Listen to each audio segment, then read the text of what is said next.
understanding the brain in genetics. We've learned more about the biological sciences in the last 30 years than we did in all previous science. And while I wouldn't say that we should do anything radically different today because of what we learned from genetics and about the brain, I have absolutely no doubt that this will change in our lifetime.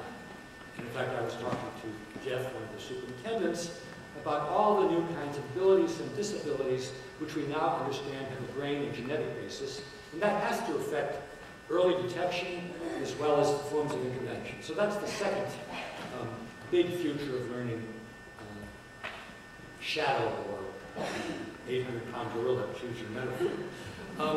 The third thing, which everybody is kind of conscious of, but nobody really knows what to do about it, is the digital revolution.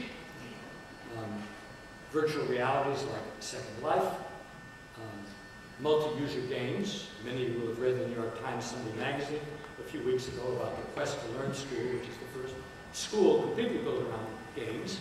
And we all will have our own reactions to that, but there's no question that most kids spend more time with games and take them more seriously than they do most of their school subjects, and that's just a fact which we have to deal with.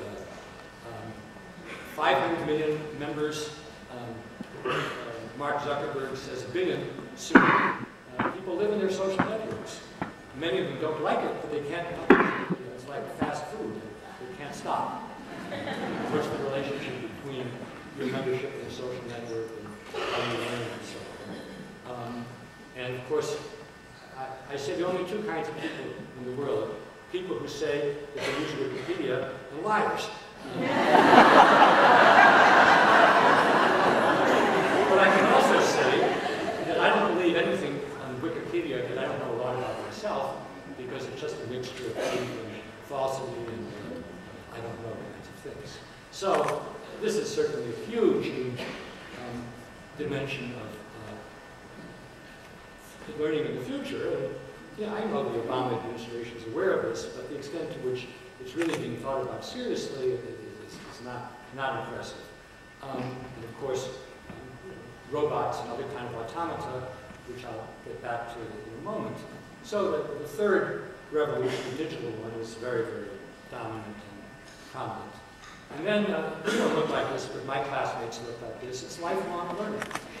It used to be the case, certainly up to a century ago, that most people didn't have a higher education, and whatever education they had was sufficient for them to be able to continue their work in a farm or in a factory or kind of a modest blue or white collar job. There's no job, not even the job that people work in this building, in this church, which can close its eye to the mammoth changes happening in the world. And you can do it in groups, or you can do it in autodidacticism, yourself. But the notion that we can wrestle with what we do when we were in high school or college is just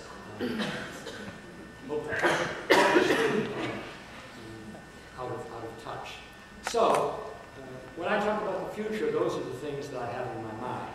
And believe me, I don't know exactly what we should do because of globalization, digital revolution, biological revolution, and lifelong learning, but I certainly know that this is not something that we're tackling with the degree of seriousness that we need to.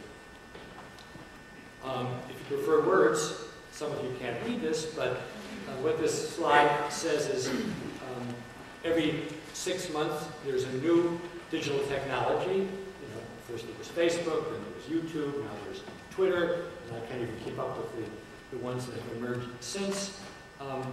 People don't live in the same place and work in the same place. We telecommute. We have what I call Hollywood-style groups which converge in the locus, work together, then leave, may be connected by distance, may Skype with one another, may never see each other again. Linear forms of thinking are being supplemented by systemic thinking, just-in-time responses, chaotic and complexity systems. And again, these are things which nobody was talking about 50 years ago. And let me say something which I hope will be taken neither as self-serving nor as putting myself down. I'm at university, and I'm fortunate enough to have been at the same university, Harvard, for 50 years. And To put it bluntly, we can afford to think about things like this. We have the time, and we have the support. I would not be able to do what your teacher of the year, Michael, did, and I would not be able to do what the superintendents do. I don't have that kind of temperament and that kind of mind. And the ability to think about the future is limited when you're working 24 hours a day, 7 days a week with the present, and yet somebody has to. And during the discussion with the superintendents, I'm going to talk about the disaster, no less word, but the disaster in this country that so much is based upon biennial elections and quarterly profits. It's an unmitigated disaster because it gets in the way of thinking long term. And the countries that are going to, and the regions that are going to have choices in the world are not the ones that live in a biennial election system and the quarterly profit system. And this is not even a political statement, this is a statement of reality. So, on to the 5 minutes. And the rest of the talk is pretty simple, about 5 minutes in each mind. A non-bravura closing. So the discipline mind is the one that's most familiar to educators, and indeed most familiar to my grandparents. But it's worth talking about because it hasn't at all lost its importance. And discipline has 3 connotations. 1, working steadily at stuff and getting better. No matter who you are, no matter how smart or dumb you are in any intelligence, if you work steadily with some mindfulness, you'll get better. Number 2, and this is what most of us in this room spend our time on, is learning the major ways of thinking that human beings have developed over the last thousands of years. I've written extensively about this. We did not evolve as a species to think mathematically, scientifically, artistically, or historically. These are hard-earned ways of using your mind, and I don't believe it can be learned by distance learning.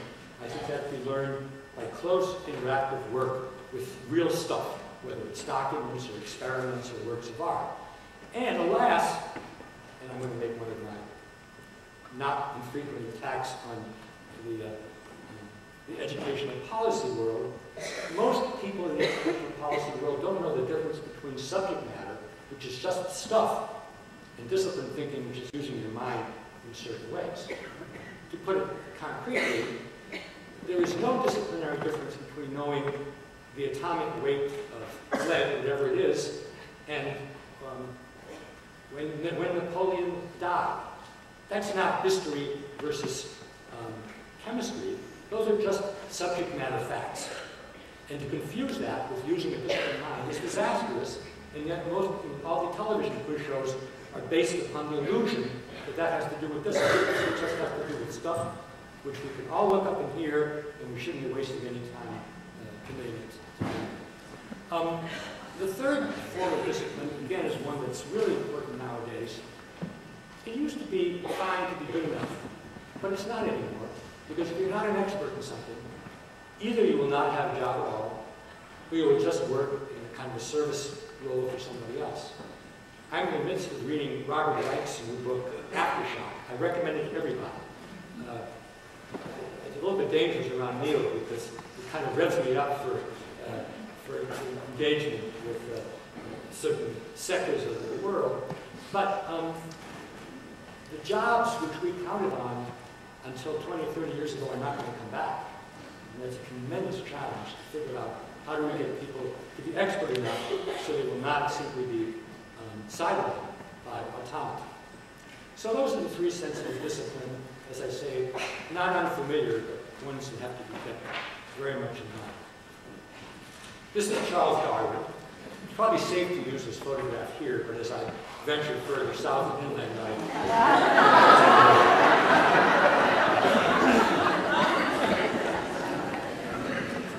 Charles Darwin epitomized what I call the synthesizing mind.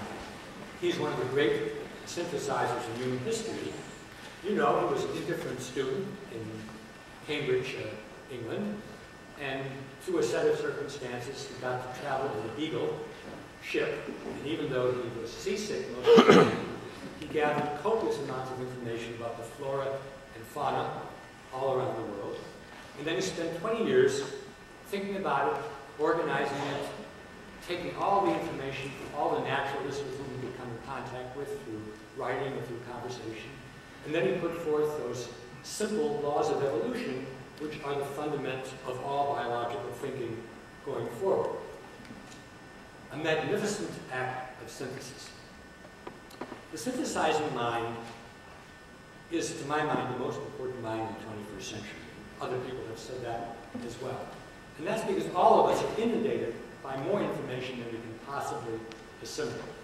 Anything that three people in this room have heard of, unless you're related to one another, you can spend days simply searching, browsing for information on that topic. So, the synthesizing mind has to decide what to pay attention to and what to ignore, and which criteria to use, and nobody is born knowing which criteria to use. That's a hard-earned victory. Then, putting the information together in some way which fulfills a goal that you have, and you can hold on to it, because you can't hold on to it. It's like powder, it blows away. And then, unless you're a hermit, and none of you is hermits, or you wouldn't be here, communicating the synthesis to somebody else. That's what an educator does. And in a way, that's what tests want us to do. Good tests ask us to convey our synthesis. But not all syntheses are good. One needs criteria to judge syntheses.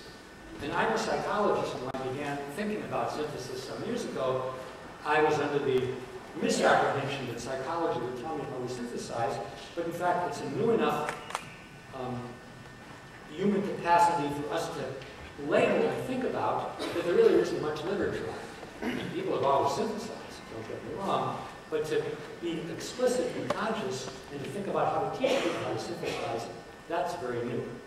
I wrote here a thick term paper because for most of us, the term paper is the closest thing to what we've done as a synthesis, but it's a pretty modest kind of assignment. And what this slide says, and you can read more about it in my book, is in a synthesis you have to have a goal. What's the ultimate form of the synthesis going to be? A starting point, which includes extant syntheses, and they can include Wikipedia and Britannica. There's nothing wrong with that. Then there's a method for collecting data, which can be linguistic or pictorial, you can be talking to other people, interviewing them, going to libraries, browsing. And then, perhaps the one part of the analysis which isn't obvious, a way of tracking your synthesis, recording what you've done in ways that you'll be able to use it. And so there's a list of different ways in which people synthesize. Some create taxonomy, some create mind maps, some create narratives, some create equations, etc., etc. And I don't think there's one way to synthesize. I think that part of education is figuring out what works for you in your synthesizing capacity. And if you're a teacher, having a set of synthesizing moves and maneuvers and strategies which you can share with students. So that's the synthesizing mind, and it's not going to go away.